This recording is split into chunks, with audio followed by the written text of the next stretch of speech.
রাত পোহালেই বাংলায় প্রথম দফার বিধানসভা নির্বাচন। তার আগে চাঞ্চল্যকর একটি খবর, অত্যন্ত জনপ্রিয় কবি শ্রীজাত বন্দ্যোপাধ্যায়ের বিরুদ্ধে গ্রেফতারি পরোয়ানা।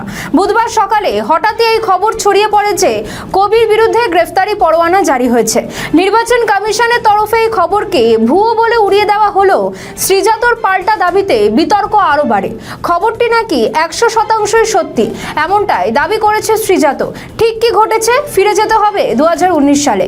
2019 সালে লোকসভা ভোটের আগে ধর্মীয় ভাবাবেগে আঘাত করার অভিযোগে শ্রীজাতর বিরুদ্ধে কৃষ্ণনগর আদালতে মামলা দায়ের হয়েছিল। তাকে হাজিরা দিতে বলা হলেও তিনি দেননি। এই নিয়ে সোশ্যাল মাধ্যমে লেখালেখি করেন অভিনেতা অরিত্র বণিক। এরপরই সোশ্যাল মাধ্যমে বিষয়টি ছড়িয়ে পড়তেই নির্বাচন কমিশন বিষয়টি গুজব বলে উড়িয়ে দেয়। কিন্তু শ্রীজাত ফেসবুকে লেখেন, আমার নামে গ্রেফতারি পরোয়ানা জারি হয়েছে। খবরটা ভুয়ো নয়, 100% সত্যি।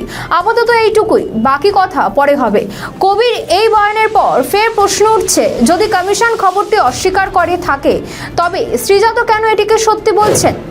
আমাদের ভিডিও ভালো লাগলে লাইক ও শেয়ার করুন, কমেন্ট সেকশনে আপনাদের মতামত জানান।